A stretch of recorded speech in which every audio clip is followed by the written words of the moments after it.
ಕರ್ನಾಟಕ ರಾಜ್ಯ ಸರ್ಕಾರದ ಬರಗಾಲ ಪೀಡಿತ ತಾಲೂಕೆಂದು ಘೋಷಿಸಲಾಗಿದೆ. ಆ ಘೋಷಣೆ ಪಟ್ಟಿಯಲ್ಲಿ ಬೀದರ್ ಜಿಲ್ಲೆಯ ಭಾಲ್ಕಿ ತಾಲೂಕು ಬರಗಾಲ ಪೀಡಿತ ಎಂದು ಹೆಸರು ಬಂದಿಲ್ಲ.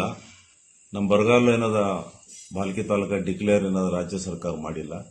ನಾನು ಇವತ್ತು ಎಲ್ಲ ಹಳ್ಳಿಗಳಿಗೆ ಹೋಗಿ ಎಲ್ಲ ಹೊಲಗಳಿಗೆ ಹೋಗಿ ಸ್ವತಃ ನಾನು ನೋಡೀನಿ. ಬೆಳೆ ಇದ್ದಿನ ಬೆಳೆ ಸುಟ್ಟೋಗಿದೆ. ಎಷ್ಟೊಂದು ಕಡೆ ಬಿತ್ತನೆ ಮಾಡಿಲ್ಲ. ಮಳೆ ಇರಲಾರ್ದ ಕಡೆಯಿಂದ ಬಿತ್ತಿಂದ ಬೀಜನೂ ಹೋಗ್ತು, ಗೊಬ್ಬರನೂ ಹೋಗ್ತು. ಜನ ಏನದ ಆಸೆ ಪಟ್ಟು ಏನದ ಸೊದಿ ಕಳೆದ್ರೂ ಆ ಸೊದಿದೇನದ ಉಪಯೋಗನೂ ಆಗಿಲ್ಲ. ಹಂಗಾಗಿ ಬಹಳಷ್ಟು ಖರ್ಚು ಆಗಿದೆ ರೈತರದು. ಇದು ನಮ್ಮ ಜಿಲ್ಲಾ ಉಸ್ತುವಾರಿ ಸಚಿವರು, ನಮ್ಮ ಶಾಸಕರಾದ ರಾಜ್ಯ ಪಂಚಾಯತ್ ಮಂತ್ರಿಗಳಾದಂಥ ಈಶ್ವರ್ ಖಂಡ್ರೆ ಅವರು ಇವತ್ತ ನಮ್ಮ ತಾಲೂಕಾ ಬರಗಾಲ ಪಟ್ಟಿಯಿಂದ ಬಿಟ್ಟಿಂದು ಅವರೇನದ ಪ್ರಯತ್ನ ವಿಫಲ ಆಗಿದೆಯಾ ಯಾ ಪ್ರಯತ್ನ ಮಾಡಿಲ್ಲ, ಇದು ನಮಗೆ ತಿಳಿತಾ ಇಲ್ಲ. ರೈತರೇನದ ಈ ಥರ ಸಂಕಷ್ಟನಲ್ಲಿದ್ದಾಗ ತಮ್ಮದೇ ಕ್ಷೇತ್ರ ಭಾಲ್ಕಿ ಕ್ಷೇತ್ರಕ್ಕೆ ಅವ್ರು 4 ಸಲ ಶಾಸಕರಾಗಿ 3 ಸಲ ಮಂತ್ರಿಯಾಗಿ ಅವ್ರ ಮಗ MP ಅವರಾಗಿ ಇವತ್ತಿನ ಕೆಲಸ ಮಾಡ್ತಾ ಇದ್ದಾರೆ. ಆದರೆ ರೈತರೇನದ ಸಂಕಷ್ಟ ಇದ್ದಾಗ ಬರಗಾಲ ಪೀಡಿತ ಇದು ಡಿಕ್ಲೇರ್ ಮಾಡಲಾರದೆ ಇವತ್ತು ನಮಗೆ ಬಹಳ ಒಂದು ರೈತರಿಗೆ ಒಂದು ಸಾವಿನ ದೌಡೆಯಲ್ಲಿ ನೂಕಿದ್ದಾರೆ ಅಂತ ಇವತ್ತು ಹೇಳಬೇಕಾಗಿದೆ. ನಾನು ವಿಶೇಷವಾಗಿ ರಾಜ್ಯ ಸರ್ಕಾರಕ್ಕೆ ಮತ್ತು ಉಸ್ತುವಾರಿ ಮಂತ್ರಿ ಈಶ್ವರ್ ಖಂಡ್ರೆ ಅವರಿಗೆ ನಾನು ಆಗ್ರಹ ಮಾಡ್ತೀನಿ. ನಮ್ಮ ತಾಲೂಕಿನಲ್ಲಿ ಎಲ್ಲ ಕೆರೆಗಳು ಬತ್ತಿ ಹೋಗಿದ್ದಾವೆ, ಕೆರೆಯಲ್ಲಿ ನೀರಿಲ್ಲ.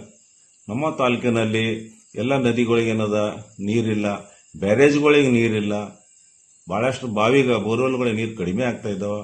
ಇಂಥ ಸಮಯದಲ್ಲಿ ತಾವು ಬರಗಾಲ ಏನೋ ಡಿಕ್ಲೇರ್ ಮಾಡಿಸಿಲ್ಲ ಅಂತಂದ್ರೆ ಇವತ್ತು ಗಾಯದ ಮೇಲೆ ಏನದ ಬರೆ ಎಳೆದಂತೆ ಏನದ ರೈತರಿಗೆ ಏನದ ಒಂದು ಶೋಷಣೆ ಆಗ್ತಾ ಇದೆ. ರೈತರಿಗೆ ಬಹಳಷ್ಟು ಏನೋ ಸಂಕಷ್ಟನಲ್ಲಿ ಏನದ ಇವತ್ತು ಸಿಕ್ ಬಿದ್ದಿದ್ದಾರೆ. ಹಾಗಾಗಿ ತಾವು ಇವತ್ತು ಮುತುವರ್ಜಿ ವಹಿಸಿ ಈಶ್ವರ್ ಖಂಡ್ರೆ ಅವರೇ ತಾವೇನದ ಮುಖ್ಯಮಂತ್ರಿ ಏನದ ಕೂತಿ 8 ದಿವಸ ಒಳಗಾಗಿ ಭಾಲ್ಕಿ ತಾಲೂಕಾ ಬರಗಾಲ ಪೀಡಿತ ತಾಲೂಕಾ ಅಂತ ಡಿಕ್ಲೇರ್ ಮಾಡಿಸ್ಬೇಕು. ಇಲ್ಲಿ ಹೋದ್ರೆ ನಾವೇನದ ಭಾಲ್ಕಿ ತಾಲೂಕಾ ಎಲ್ಲ ಜನರ ಜೊತೆ ಎಲ್ಲ ರೈತರ ಜೊತೆ ನಾವೇನದ ಮುಂದೆ ಹೋರಾಡಬೇಕಾಗ್ತದ. ಮತ್ತು ನೀವು ಬರಗಾಲ ಡಿಕ್ಲೇರ್ ಮಾಡಿಲ್ಲ ಅಂದ್ರೆ ನಾವು ತಹಸೀಲ್ ಆಫೀಸ್ನಲ್ಲಾಗಲಿ ರಸ್ತಾ ರೋಕ್ ಆಗಲಿ ಈ ಥರ ಹೋರಾಟ ನಾವು ಇಳಿಬೇಕಾಗ್ತದ. ಹಾಗಾಗಿ 8 ದಿವಸದಲ್ಲಿ ಬರಗಾಲ ಪೀಡಿತ ಭಾಲ್ಕಿ ತಾಲೂಕು ಅಂತ ಡಿಕ್ಲೇರ್ ಮಾಡಿಸ್ಬೇಕಂತ ನಾನು ನಿಮಗೆ ಆಗ್ರಹ ಮಾಡ್ತೇನೆ. ಇವತ್ತು ನೆರೆ ರಾಜ್ಯ ಮಹಾರಾಷ್ಟ್ರನಲ್ಲಿ ಎಲ್ಲ ರೈತರಿಗೆ 2 ಲಕ್ಷ ರೂಪಾಯಿ ಏನದ ಅವರು ಲೋನ್ ಮಾಫ್ ಮಾಡಿದ್ದಾರೆ. ಮತ್ತು 50,000 ರೂಪಾಯಿ ಪ್ರತಿ ಹೆಕ್ಟರ್ಗೆ ಏನದ ಈ ಬೀಜ ಬಿತ್ತನೆ ಆಗಲಿ ಗೊಬ್ಬರ ಆಗಲಿ ಸೌದೆ ಆಗಲಿ ಅಂತ ಖರ್ಚು ಏನದ ಕೊಟ್ಟಿದ್ದಾರೆ. ನಾವು ಇವತ್ತು ನಿಮಗೆ ಮತ್ತು ಈಶ್ವರ್ ಖಂಡ್ರೆ ಅವರಿಗೆ ಮತ್ತು ಮುಖ್ಯಮಂತ್ರಿಯವರಿಗೆ ಆಗ್ರಹ ಮಾಡ್ತೀನಿ. ತಾವೇನದ ಪ್ರತಿ ರೈತರಿಗೆ ಏನದ ಹೆಕ್ಟರ್ಗೆ ಏನದ 50,000 ರೂಪಾಯಿ ಕೊಡಿಸ್ಬೇಕು ಮತ್ತು 2 ಲಕ್ಷ ರೂಪಾಯಿ ಪ್ರತಿ ರೈತರಿಗೆ ಲೋನ್ ಮಾಫ್ ಮಾಡಬೇಕಂತ ನಾನು ನಿಮಗೆ ಆಗ್ರಹ ಮಾಡ್ತೇನೆ.